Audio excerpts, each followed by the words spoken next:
Hello ಎಲ್ರಿಗೂ ನಮಸ್ಕಾರ. ಇವತ್ತು ನಾನು ಯಾರ ಬಗ್ಗೆ ಮಾತಾಡಕ್ಕೆ ಹೊರಟಿದ್ದೀನಿ ಅಂದರೆ, ನಮ್ಮ ದೇಶಕ್ಕೆ ತನ್ನ ಪ್ರಾಣವನ್ನೇ ಅರ್ಪಿಸಿದ ವೀರ, ಕ್ರಾಂತಿವೀರ ಸಂಗೊಳ್ಳಿ ರಾಯಣ್ಣನ ಬಗ್ಗೆ ಮಾತನಾಡ್ತಾ ಇದ್ದೀನಿ. ನೋಡಿ, ಅವರ ಹೆಸರು ಕೇಳಿದ್ರೇ ಮೈಯೆಲ್ಲ ಜುಮ್ ಅನ್ನುತ್ತೆ. ನಾವು ಅವ್ರ ರೀತಿ ಬದುಕಿ ಬಾಳ್ಬೇಕು ಸಹ ಅನಿಸುತ್ತೆ. ಆ ಹೆಸರಿಗಿರುವ ಶಕ್ತಿ, ದೇಶಭಕ್ತಿ, ಶೌರ್ಯ, ಪರಾಕ್ರಮ ಎಷ್ಟು ಹೇಳಿದ್ರು ಅಂದು ಆಗಸ್ಟ್ 15, 1796 ಬೆಳಗಾವಿ ಜಿಲ್ಲೆಯ ಸಂಗೊಳ್ಳಿ ಗ್ರಾಮದಲ್ಲಿ ಭರ್ಮಪ್ಪ ಕೆಂಚವ್ವ ದಂಪತಿಗೆ ಹುಟ್ಟಿದ ಆ ವೀರ, ಕ್ರಾಂತಿವೀರ ಸಂಗೊಳ್ಳಿ ರಾಯಣ್ಣ. ಯುದ್ಧ ಸತ್ಯ ಶುದ್ಧ ನಡೆಸೋಲಿಲ್ಲ, ನಮಗಾಗಿ ಹುಟ್ಟಿದೆ ನೀನು. ನೋಡಿ, ನಮಗೆಲ್ಲ ಈಗ ಓದಬೇಕು, ಶಾಲೆಗೆ ಹೋಗ್ಬೇಕು, ಕ್ರಿಕೆಟ್ ಆಡಬೇಕು ಅಂತ ಆಸೆ ಇದೆಯೋ, ಆಗ ರಾಯಣ್ಣನಿಗೂ ಕೂಡ ಕತ್ತಿ ವರ್ಷೆ ಕುಸ್ತಿ ಮೇಲೆ ಅಪಾರ ಪ್ರೀತಿ ಇತ್ತು.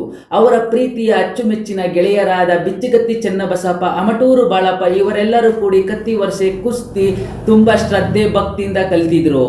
ಎಲ್ಲಾ ತರ ವಿದ್ಯೆ ಕಲಿತು ಕಿತ್ತೂರು ಸಾಮ್ರಾಜ್ಯ ಸೇನೆಗೆ ಹೋಗಿ ರಾಯಣ್ಣ ಹಾಗೂ ಗೆಳೆಯರು ಸೇರ್ಕೋತಾರೆ.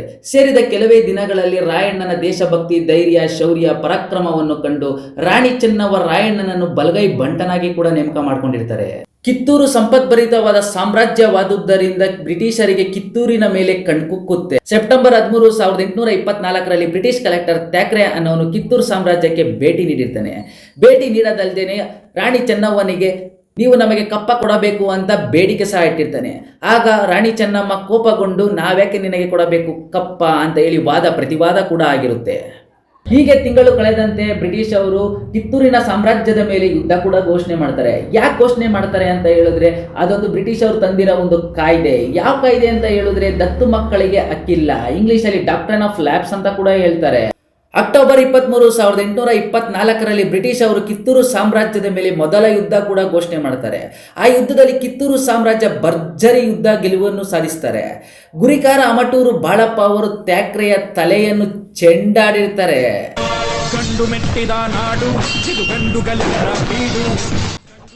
ದಿನಗಳ ಕಳೆದಂಗೆ ಬ್ರಿಟಿಷ್ ಅವರು ಸಂಚು ರೂಪಿಸಿ ಎರಡನೇ ಯುದ್ಧ ಕೂಡ ಪ್ರಾರಂಭ ಮಾಡ್ತಾರೆ.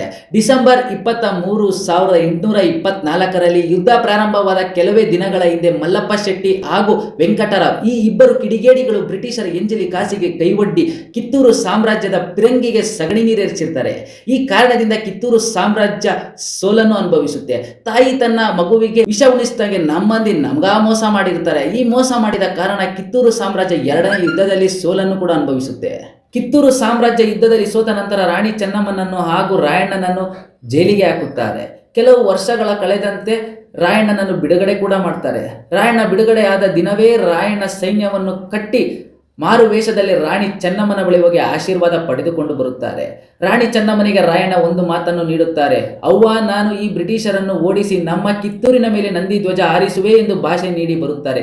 ಆಗ ರಾಣಿ ಚೆನ್ನಮ್ಮ ಒಂದು ಘೋಷಣೆ ಮಾಡುತ್ತಾರೆ, ಹರ ಹರ ಮಹಾದೇವ್ ಅಂತ ಹೇಳ್ತಾರೆ. ರಾಯಣ್ಣ ವೇಷ ಧರಿಸಿ ಚೆನ್ನವ್ವ ತಾಯಿಯನ್ನು ಭೇಟಿ ಮಾಡಿದ ವಿಷಯ ಬ್ರಿಟಿಷರಿಗೆ ತಿಳಿದು ಬರುತ್ತದೆ. ಆಗ ಬ್ರಿಟಿಷರು ಚೆನ್ನಮ್ಮನ ಬಳಿ ಬಂದು ರಾಯಣ್ಣನನ್ನು ನಾವು ಸೆರೆ ಹಿಡಿದು ರಾಯಣ್ಣನನ್ನು ಕೊಲೆ ಮಾಡಿದ್ದೀವಿ ಎಂದು ಸುಳ್ಳು ಸುದ್ದಿ ಹಬ್ಬಿಸುತ್ತಾರೆ. ರಾಣಿ ಚೆನ್ನವ್ವ ದುಃಖ ತಾಳಲಾರದೆ ಆತ್ಮಹತ್ಯೆ ಮಾಡಿಕೊಳ್ಳುತ್ತಾರೆ. ಇದೇ ನೋಡಿ ಮಗನ ಹಾಗೂ ತಾಯಿಯ ಬಾಂಧವ್ಯ ಅಂತ ಹೇಳಿದ್ರೆ. ಅವರ ತಾಯಿಗೆ ಮಗನಾದ ರಾಯಣ್ಣನ ಮೇಲೆ ಎಷ್ಟು ಪ್ರೀತಿ ಇತ್ತು ಅಂತ ಹೇಳಿದ್ರೆ, ಸಾಮ್ರಾಜ್ಯ ಸೋತಿದ್ದಾಗಲೂ ಚೆನ್ನವ್ವ ತಾಯಿ ತಲೆ ಕೆಡಿಸ್ಕೊಳ್ಳಿಲ್ಲ. ಸ್ವಂತ ಮಂದಿ ನಮ್ಗಾ ಮೋಸ ಮಾಡಿದ್ರು ಅಂತ ಚೆನ್ನವ್ವ ತಾಯಿ ತಲೆ ಕೆಡಿಸ್ಕೊಳ್ಳಿಲ್ಲ. ನನ್ನ ರಾಯ ಬಿಟ್ಟು ಹೋದ್ನಲ್ಲ ಅಂತ ತಲೆ ಕೆಡಿಸ್ಕೊಂಡು ಆತ್ಮಹತ್ಯೆ ಕೂಡ ಮಾಡ್ಕೊಬಿಡ್ತಾರೆ ಚೆನ್ನವ್ವ ತಾಯಿ. ಇದನ್ನ ಕೇಳಿ ರಾಯಣ್ಣ ಕುಗ್ಗಿ ಹೋಗ್ತಾರೆ. ಈ ವಿಷಯನ ಕೇಳಿ ಚೆನ್ನವ್ವ ತಾಯಿ ಇಲ್ವಲ್ಲ ಈ ಭೂಮಿ ಮೇಲೆ ಅಂತ ಹೇಳಿ ಕುಗ್ಗಿ ಹೋಗ್ತಾರೆ. ಆಗ 1830 ರಾಯಣ್ಣನ ಬಳಿ ಕೇವಲ 500 ಜನ ಸೈನಿಕರು ಇರ್ತಾರೆ ರಾಯಣ್ಣನ ಬೆನ್ನಿಂದೆ. ಆಗ ಪ್ರತಿಯೊಬ್ಬರೂ ರಾಯಣ್ಣನಿಗೆ ಶಕ್ತಿ ತುಂಬ್ತಾರೆ. ರಾಯಣ್ಣ, ನೀನು ಚೆನ್ನವ್ವ ತಾಯಿಗೆ ಮಾತು ಕೊಟ್ಟಿದ್ಯಾ, ಕಿತ್ತೂರು ಸಾಮ್ರಾಜ್ಯದ ಮೇಲೆ ನಂದಿ ಧ್ವಜ ಹಾರಿಸ್ತೀನಿ ಅಂತ ಮಾತು ಕೊಟ್ಟಿದ್ಯಾ, ನಾವಿದ್ದೀವಿ ನಿನ್ನ ಜೊತೆ, ಹೋಗೋಣ, ಹೋರಾಡೋಣ, ನಾವು ಗೆಲ್ಲೋಣ ಅಂತ ಹೇಳಿ ಭರವಸೆ ತುಂಬ್ತಾರೆ ರಾಯಣ್ಣನಿಗೆ. ರಾಯಣ್ಣ ತಾಯಿ ಚೆನ್ನವನ್ನೇ ಕಳ್ಕೊಂಡು ನಾನು ಯುದ್ಧ ಮಾಡಲ್ಲ ಅಂತ ಕೂತ್ಬಿಟ್ಟಿರ್ತಾರೆ. ಆಗ ಪ್ರತಿಯೊಬ್ಬರೂ ರಾಯಣ್ಣನಿಗೆ ಮನಸೋಲಿಸಿ ಶಕ್ತಿ, ಧೈರ್ಯ ತುಂಬ್ತಾರೆ. ರಾಯಣ್ಣನ ಪ್ರೀತಿ, ದೇಶಭಕ್ತಿ, ಶೌರ್ಯ ಇವೆಲ್ಲವನ್ನು ಗಮನಿಸಿದ ಯುವಕರು ರಾಯಣ್ಣನ ಸೈನ್ಯ ಸೇರ್ಕೋತಾರೆ. ಬರೋಬ್ಬರಿ 3000 ಸೈನಿಕರುಗಳು ಸೇರ್ಕೋತಾರೆ ರಾಯಣ್ಣನ ಬಳಿ. ಇದೇ ನೋಡಿ ರಾಯಣ್ಣನ ಪ್ರೀತಿ, ವಿಶ್ವಾಸ ಅಂತ ಹೇಳಿದ್ರೆ. ರಾಯಣ್ಣ ಗೆರಿಲ್ಲಾ ಮಾದರಿ ಯುದ್ಧ ಪ್ರಾರಂಭ ಮಾಡ್ತಾನೆ. ಬ್ರಿಟಿಷರ ಗುಂಪನ್ನು ಸೆದೆ ಬಡಿತಾನೆ, ಬ್ರಿಟಿಷರ ಗುಂಪನ್ನು ಛಿದ್ರ ಮಾಡ್ತಾನೆ. ಜನವರಿ 11, 1826ರಲ್ಲಿ ಕಿತ್ತೂರು ಮೇಲೆ ದಾಳಿ, ಸಂಪಗಾವಿ ಮೇಲೆ ದಾಳಿ, ಬೈಲ್ವಂಗಳ ಮೇಲೆ ದಾಳಿ ಮಾಡಿ ಬ್ರಿಟಿಷರಿಗೆ ನಡಕ ಹುಟ್ಟಿಸ್ಬಿಡ್ತಾನೆ. ಬ್ರಿಟಿಷರ್ ಕನ್ಸಲೆಲ್ಲ ರಾಯಣ್ಣ ಬಂದ್ಬಿಡ್ತಾನೆ. ಆ ಥರ ರಾಯಣ್ಣ ಬ್ರಿಟಿಷರಿಗೆ ನಡಕ ಹುಟ್ಟಿಸ್ಬಿಟ್ಟಿರ್ತಾನೆ. ಸಿಕ್ತವ್ರಿಗೆ ಹೊಡೆದಿರ್ತಾನೆ. ಯಾಕಂದ್ರೆ ಆ ನೋವು ಚೆನ್ನವ ತಾಯಿ ಕಳ್ಕೊಂಡಿರೋ ನೋವು, ನಾವು ಗೆಲ್ಲಬೇಕು, ನಮ್ಮ ಸಾಮ್ರಾಜ್ಯನ ನಾವು ಸೃಷ್ಟಿ ಮಾಡಬೇಕು, ನಂದಿ ಧ್ವಜನ ಹಾರಿಸ್ಬೇಕು ಅಂತ ಆ ಉದ್ದೇಶದಿಂದ ಬ್ರಿಟಿಷ್ ಅವ್ರನ್ನ ಛಿದ್ರ ಮಾಡಿರ್ತಾನೆ. ಅವನು ಇಲ್ಲಿ ಯುದ್ಧ ಮಾಡ್ತಿದ್ರೆ ಇಂಗ್ಲೆಂಡಲ್ಲಿ ದಿನಪತ್ರಿಕೆಯಲ್ಲಿ ಅವನು ಸುದ್ದಿ ಹರಡೋದು, ಇಂಗ್ಲೆಂಡಲ್ಲಿ ದಿನಪತ್ರಿಕೆಯಲ್ಲಿ ರಾಯಣ್ಣನ ಹೆಸರು ಬರೋದು. ಆಗ ಬ್ರಿಟಿಷರು ತುಂಬಾನೇ ತಲೆ ಕೆಡಿಸ್ಕೊಳ್ಬಿಡ್ತಾರೆ ರಾಯಣ್ಣನ ಬಗ್ಗೆ. ಹೀಗೆ ಬಿಟ್ಟರೆ ರಾಯಣ್ಣನನ್ನು ಬಂಧಿಸುವುದಕ್ಕೆ ಆಗುವುದಿಲ್ಲ ಎಂದು ಬ್ರಿಟಿಷರು ಸಂಚನ್ನು ರೂಪಿಸುತ್ತಾರೆ.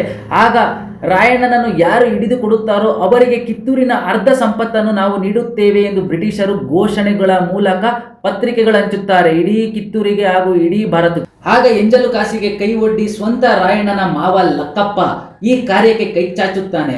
ಇವನ ಜೊತೆ ಲಿಂಗನಗೌಡ ಪಟೇಲ ಹಾಗೂ ವೆಂಕಟಗೌಡ ಕೂಡ ಭಾಗಿಯಾಗ್ತಾನೆ. ನೋಡಿ, ಸ್ವಂತ ಮಾವ ರಾಯಣ್ಣನ ಬಂಧಿಸ್ಕೊಡ್ತಾನೆ, ಸ್ವಂತ ಮಾವ. ನೋಡಿ, ಇಲ್ಲಿ ಯಾರನ್ನ ನಂಬಬೇಕು ಯಾರನ್ನ ಬಿಡಬೇಕು ಗೊತ್ತಿಲ್ಲ. ಲಿಂಗನಗೌಡ ಹಾಗೂ ವೆಂಕನಗೌಡ ರಾಯಣ್ಣನ ಚಲನವಲನಗಳನ್ನು ಗಮನಿಸಿ ಬ್ರಿಟಿಷರಿಗೆ ಹೇಳುತ್ತಾರೆ ರಾಯಣ್ಣ ಡೋರಿ ಹಳ್ಳಗೆ ಬರುತ್ತಾನೆ ಎಂದು. ದೇವರ ಹುಬ್ಬಳ್ಳಿ ಎಂಬಲ್ಲಿ ದಾಳಿ ಮಾಡಿದ ರಾಯಣ್ಣ ಡೋರಿ ಹಳ್ಳದ ಬಳಿ ಸ್ನಾನ ಮಾಡಿ ಬರುವಾಗ ರಾಯಣ್ಣನ ಮೋಸದಿಂದ ಸ್ವಂತ ಮಾವನಾದ ಲಕ್ಕಪ್ಪ ರಾಯಣ್ಣನ ಕತ್ತಿ ದೋಚಿಕೊಂಡು ಓಡುತ್ತಾನೆ. ಆಗ ಬ್ರಿಟಿಷರು ಸಾವಿರಾರು ಸಂಖ್ಯೆಯಲ್ಲಿ ಬಂದು ರಾಯಣ್ಣನನ್ನು ಬಂಧಿಸುತ್ತಾರೆ. 1830 ಡಿಸೆಂಬರ್ನಲ್ಲಿ ಸ್ಪೆಷಲ್ ಕೋರ್ಟ್ ಜಡ್ಜ್ ಆಂಡ್ರೀಸನ್ ರಾಯಣ್ಣನು ಕಾನೂನು ಬಾಹಿರ ಲೂಟಿ ಮಾಡಿದ ಎಂದ ಕಾರಣದಿಂದ ರಾಯಣ್ಣನಿಗೆ ಗಲ್ಲು ಶಿಕ್ಷೆ, ಕಠಿಣ ಶಿಕ್ಷೆಯನ್ನು ವಿಧಿಸುತ್ತಾರೆ. ರಾಯಣ್ಣನ ಹಿಂಬಾಲಕರಾದ ಇಚ್ಚರಪ್ಪ, ಬಾಬು ಭಂಡಾರಿ, ದೇವಲತ್ತ ಗುಂಡಣ್ಣ, ಅಪ್ಪಣಿ ದಾದಾ ಸಾಹೇಬ್ ಸಂಗುಳ್ಳಿ, ಒಗರ್ತಿ ಭೀಮ್ರಾವ್ ಇವರೆಲ್ಲರಿಗೂ ಗಲ್ಲು ಶಿಕ್ಷೆಯನ್ನು ವಿಧಿಸುತ್ತಾರೆ. ಗಲ್ಗಾಕ್ಬೇಕಾದ್ರೆ ರಾಯಣ್ಣನಿಗೆ ನಿನ್ನ ಕೊನೆ ಆಸೆ ಏನು ಅಂತ ಕೇಳ್ತಾರೆ. ಆಗ ರಾಯಣ್ಣ ಹೇಳಿದ ಒಂದೇ ಮಾತು, ಅದಾ ಊರಾಗ ಅದಾ ಮಂದಿ ಮುಂದ ನನ್ನ ಗಲ್ಗಾಕ್ರಿ. ನೋಡಿ, ಈ ಮಾತು ಕೇಳಿದಾಗ ಎಷ್ಟು ದುಃಖ ಆಗುತ್ತೆ ಅಂತ ಹೇಳಿದ್ರೆ, ಸ್ವಂತ ಮಾವ, ಸ್ವಂತ ಜನರು ರಾಯಣ್ಣನ ಮೋಸ ಮಾಡಿದ್ರು. ಆದರೆ ರಾಯಣ್ಣ ಯಾವತ್ತಿಗೂ ಜನರ ಮೇಲೆ ಪ್ರೀತಿ ಕಳೆದುಕೊಳ್ಳಲಿಲ್ಲ, ಜನರ ಮೇಲೆ ಕಾಳಜಿಗೆ ಹೋಗಲಿಲ್ಲ ರಾಯಣ್ಣನಿಗೆ. ನೋಡ್ರಿ, ಅಷ್ಟೆಲ್ಲ ಇವರು ಸಂಚು ಮಾಡಿ ಕುತಂತ್ರ ಮಾಡಿ ರಾಯಣ್ಣನ ಇಟ್ಕೊಟ್ರು. ರಾಯಣ್ಣ ಯಾವುದಕ್ಕೂ ತಲೆ ಕೆಡಿಸ್ಕೊಳ್ಳಿಲ್ಲ. ನೋಡ್ರಿ, ಇದೇ ಪ್ರೀತಿ ಬಾಂಧವ್ಯ ಅಂತ ಹೇಳಿದ್ರೆ. ಇವತ್ತಿಗೂ ರಾಯಣ್ಣ ಅವರ ಸ್ವಂತ ಮಾವನಿಗೆ ಹಾಕಿರೋ ಶಾಪ ಇವತ್ತಿಗೂ ಅವರು ತಪ್ಪು ಕಾಣಿಕೆಯನ್ನು ಕಟ್ತಾ ಇದ್ದಾರೆ. ಇವತ್ತು ಅವರು ಉದ್ಧಾರ ಆಗಿಲ್ಲ. ಲಕ್ಕಪ್ಪ ಅನ್ನೋ ಕುತಂತ್ರಿ ಮಾವ ಇವತ್ತಿಗೂ ಅವ್ರ ಮನೆತನ ಉದ್ಧಾರ ಆಗಿಲ್ಲ. ದಯವಿಟ್ಟು ಯಾರಿಗೂ ಮೋಸ ಮಾಡಬೇಡ್ರಿ. ಸ್ವಂತ ಅಣ್ಣ ತಮ್ಮಂದಿರ್ಗಂತೂ ಮೋಸ ಮಾಡಬೇಡ್ರಿ. ಸ್ವಂತ ಅಣ್ಣ ತಮ್ಮಂದಿರ್ಗೆ ಮೋಸ ಮಾಡಿದ್ರೆ ಇದೇ ಪರಿಸ್ಥಿತಿ ಬರುತ್ತೆ. ನೋಡ್ರಿ, ಅವ್ರ ಮನೆ ಇವತ್ತಿಗೂ ಏಳಿಗೆ ಆಗಿಲ್ಲ. ಕಿತ್ತೂರಲ್ಲಿ ಅವ್ರ ಮನೆ ಇದೆ, ಇವತ್ತಿಗೂ ಏಳಿಗೆ ಆಗಿಲ್ಲ. ಅವ್ರ ಮನೆ ಇದೆ, ತಪ್ಪ ಕಾಣಿಕೆ ಕಟ್ತಾ ಇದ್ದಾರೆ ಅವ್ರು ಇವತ್ತು ಕೂಡ. ಬೀರಪ್ಪ ದೇವರು ರಾಯಣ್ಣನ್ಗೆ ಹೇಳ್ತದಂತೆ, ರಾಯಣ್ಣ ನಿನ್ನ ಮಂದಿ ನಿನಗೆ ಮೋಸ ಮಾಡಿರ್ಬೋದು, ಆದರೆ ನಾನು ಯಾವತ್ತು ನಿನಗೆ ಮೋಸ ಮಾಡಿಲ್ಲ. ನೀನು ಯಾವತ್ತು ಹುಡ್ತೋ ಅವತ್ತೇ ಸ್ವಾತಂತ್ರ್ಯ ದಿನಾಚರಣೆ, ನೀನು ಯಾವತ್ತು ಮರಣ ಹೊಂದ ಅವತ್ತೇ ಗಣರಾಜ್ಯೋತ್ಸವ ದಿನಾಚರಣೆ. ಗಂಡೆದೆ ಗುಂಡಿಗೆರೋ ಗಂಡು ಭೂಮಿ ನಮ್ದು. ಈ ಕನ್ನಡ ನೆಲದಾಗ ಹುಟ್ಟಿರೋ ಮಕ್ಕಳು ದೇಶಕ್ಕೋಸ್ಕರ ಸಾಯಕ್ಕೂ ಸಿದ್ಧವಾಗಿ. ಕೆಂಪು ಹಳದಿ ಬಾವುಟಕ್ಕೆ ನೀನೆ ತಾನೇ ಬಾಹುದಂಡ. ನಿನ್ನ ಯುದ್ಧ ಸತ್ಯ ಶುದ್ಧ ನಡೆಸೋಲಿಲ್ಲ. ನಮಗಾಗಿ ಹುಟ್ಟಿದೆ ನೀನು, ಕಾಪಾಡೋ ಕಾಮಧೇನು ಜ್ವಾಲಾಮುಖಿ ವೈರಿಗೆ.